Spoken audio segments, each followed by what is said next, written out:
நண்பர்கள் அனைவருக்கும் வணக்கம். இன்னைக்கு நம்ம அந்த வீடியோல சற்று முன் வெளியான ஒரு முக்கியமான பிரேக்கிங் நியூஸ் பத்தி தான் பார்க்க போறோம். அதாவது தமிழகத்தில் கனமழை காரணமாக மேலும் பல மாவட்டங்களுக்கு நாளை விடுமுறை அறிவிச்சிருக்காங்க. எந்தெந்த மாவட்டங்களுக்கு விடுமுறை அப்படிங்கறத இப்ப நம்ம பார்த்திடலாம். தமிழகத்தில் கனமழை காரணமாக ஒவ்வொரு மாவட்டங்களுக்கா விடுமுறை அறிவிச்சுக்கிட்டு வந்துட்டு இருக்காங்க.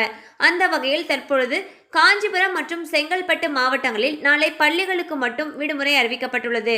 தூத்துக்குடி மாவட்டத்தில் பள்ளி கல்லூரிகளுக்கு நாளை விடுமுறை அறிவிக்கப்பட்டுள்ளது. ஏற்கனவே திருவள்ளூர் மாவட்டத்தில் பள்ளி கல்லூரிகளுக்கு நாளை விடுமுறை அறிவிக்கப்பட்டுள்ளது.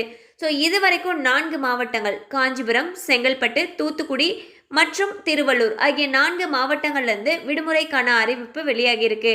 மேலும் பல மாவட்டங்கள்ல இருந்து விடுமுறை அறிவிக்கிறதுக்கு சாத்தியக்கூறுகள் அதிகமாக இருக்கு. உங்க மாவட்டத்துல விடுமுறையா இல்லையா அப்படின்றத உடனே நீங்க தெரிஞ்சுக்கணும்னு நினைச்சீங்கன்னா நம்ம சேனலோட தொடர்ந்து இணைந்திருங்க.